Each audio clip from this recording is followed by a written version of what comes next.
Assalamualaikum warahmatullahi wabarakatuh.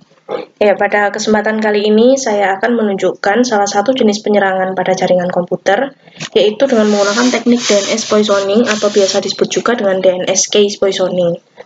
Untuk pengertian dari DNS poisoning atau DNS case poisoning sendiri adalah suatu upaya untuk meracuni case pada DNS server menggunakan informasi yang salah, yang mana nantinya ketika klien mengakses sebuah website, maka klien akan diarahkan menuju ke alamat palsu yang mempunyai tampilan sangat mirip dengan website yang asli, namun di dalamnya mengandung informasi yang tidak sah.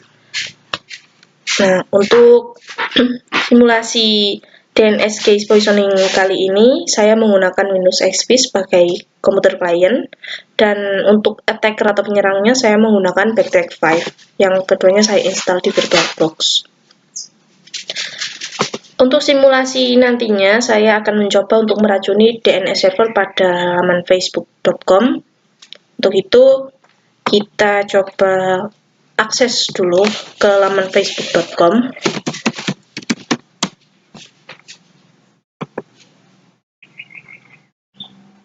Kita coba login.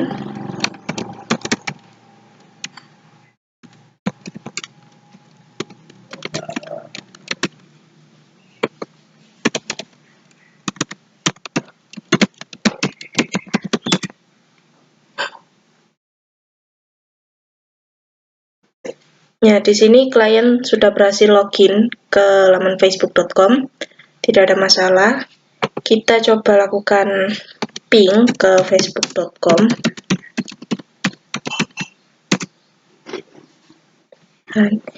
Ini adalah alamat IP dari facebook.com sebelum nantinya terkena case poisoning. Kita logout dulu.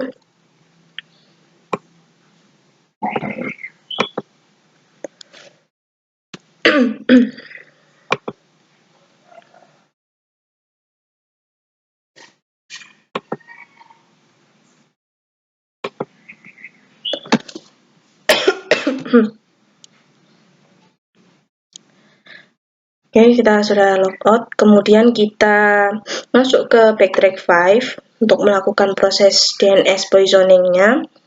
Saya akan menggunakan tools bawaan dari Backtrack, yaitu Social Engineering Toolkit, dan juga Ethercap yang telah saya install di Backtrack 5 saya. Dan nantinya ketika kita melakukan poisoning dengan menggunakan DNS spoofing, kita juga akan memerlukan paket tambahan seperti Apache 2 dan juga PHP5 yang diinstal juga di attacker.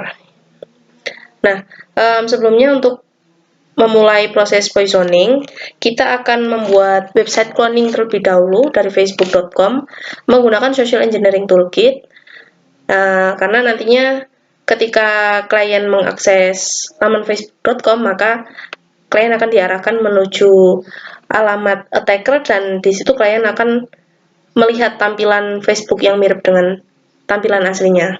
Namun itu adalah cloningan laman Facebook yang akan kita buat menggunakan Social Engineering Toolkit. Sebelumnya kita akan cek konektivitas dulu dari attacker ke internet. Kita lakukan ping ke google.com.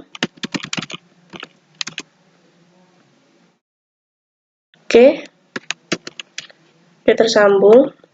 Kemudian untuk langkah-langkahnya kita ke application, kemudian backtrack, kemudian kita ke exploitation tool, kemudian social engineering tools, kemudian di sini ada social engineering toolkit, kemudian kita masuk ke set. Nah, dan ini adalah tampilan social engineering toolkit dari backtrack. Di dalamnya terdapat beberapa menu. Nah, kita untuk pertama kali kita akan masuk ke social engineering attack. Menu pertama, menu 1, kita pilih. Kemudian kita masuk ke website attack vector. Nah, kemudian kita gunakan credential harvester attack method ini karena nantinya kita akan mengumpulkan informasi dari klien yang mengakses laman website yang telah terkena poisoning. Nah, dan nanti informasi yang dikumpulkan berupa username dan password. Kita pilih 3. Nah, kemudian kita pilih yang site cloner karena kita akan membuat cloningan website dari facebook.com. Nah, ini kita masukkan dulu IP address dari attackernya, itu komputer Backtrack 5 saya. Nah, kemudian kita masukkan URL dari facebook.com.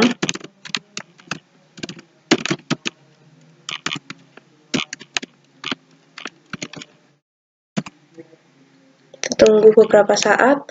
Oke, telah selesai membuat cloningan websitenya. Kita enter dulu.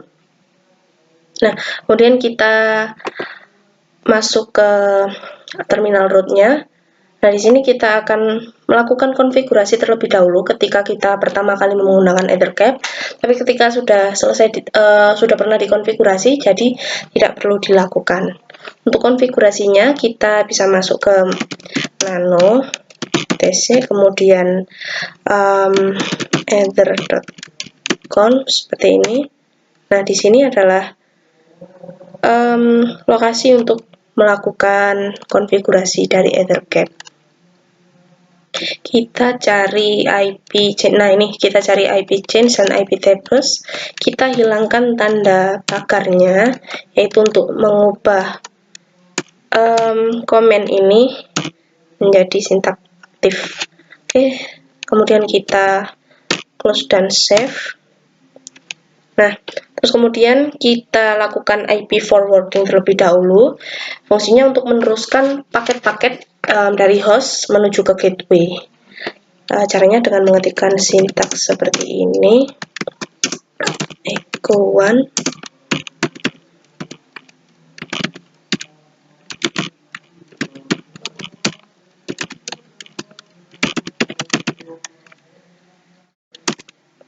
Oke, kita telah selesai melakukan IP forwarding. Nah, kemudian kita buat alamat yang akan mengarahkan klien menuju ke kita, yaitu attacker. Itu ketika nanti klien mengakses facebook.com, maka klien akan diarahkan ke alamat attacker. Caranya adalah kita masuk ke nano.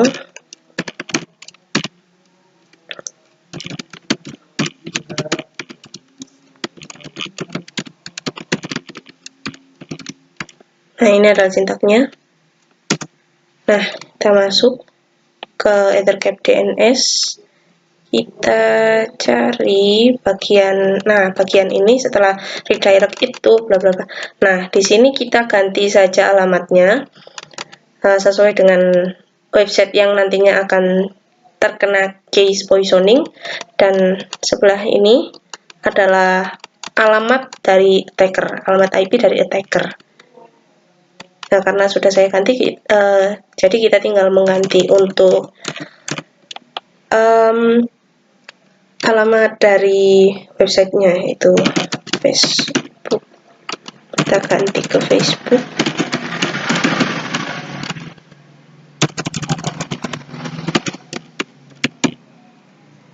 Nah, sudah selesai. Untuk IP address-nya sudah saya ganti sebelumnya. Kemudian kita save. Oke. Nah, kemudian sebelum kita memulai proses DNS poisoning-nya, terlebih dulu kita akan mengaktifkan service apasnya di Backtrack 5 ini dulu. Caranya adalah kita mengetikkan sintaks seperti berikut ini.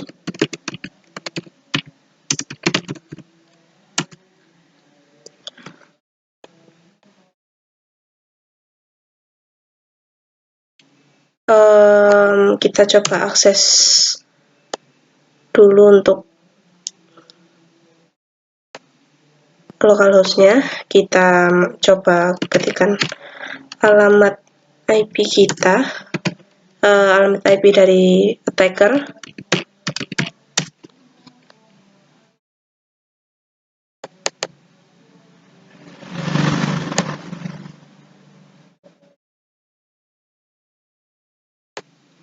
Nah, ini berhasil diteruskan ke Facebook ya. Ini alamat IP attacker, masuk ke Facebook. Kemudian kita coba jalankan lagi.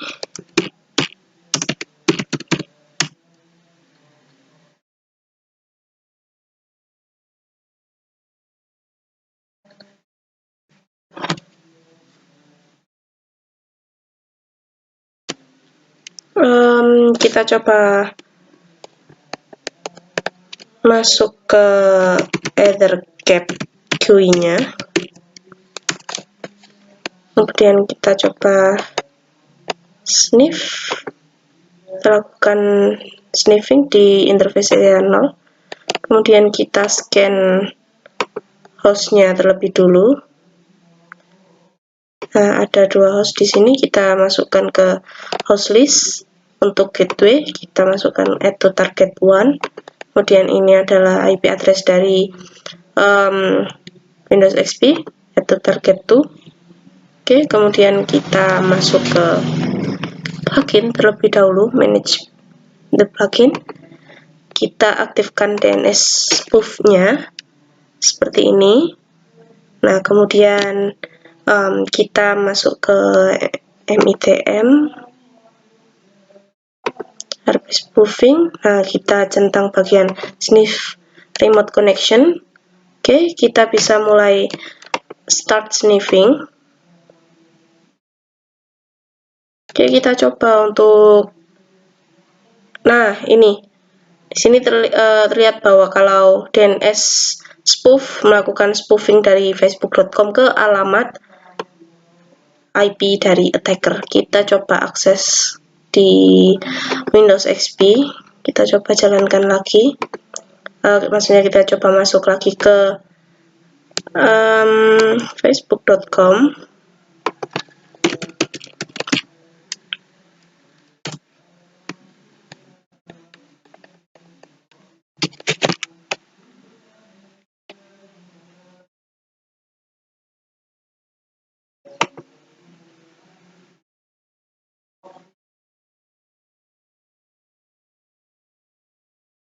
Nah, di sini terlihat kalau klien tidak berhasil mengakses laman facebook.com. Di sini unable to connect. Kita coba ping, lakukan ping ke facebook.com, dan hasilnya di sini reply from alamat IP dari attacker. Nah, setelah itu kita coba untuk cek melalui Wireshark. Kita buka Wireshark-nya, bagaimana hasil setelah klien terkena DNS poisoning. Kita berikan filter saja untuk DNS untuk memudahkan pencarian. Oke. Nah, ini adalah hasil dari capturing LAN-nya dari Wireshark ketika klien telah terkena DNS poisoning. Di sini, nah, klien meminta request login Facebook, dan di sini kemudian klien diarahkan ke IP address dari attacker, yaitu 192.168.137.10. Nih. Nah, sekian yang bisa saya sampaikan mengenai DNS poisoning atau DNS case poisoning. Selamat belajar. Terima kasih. Wassalamualaikum warahmatullahi wabarakatuh.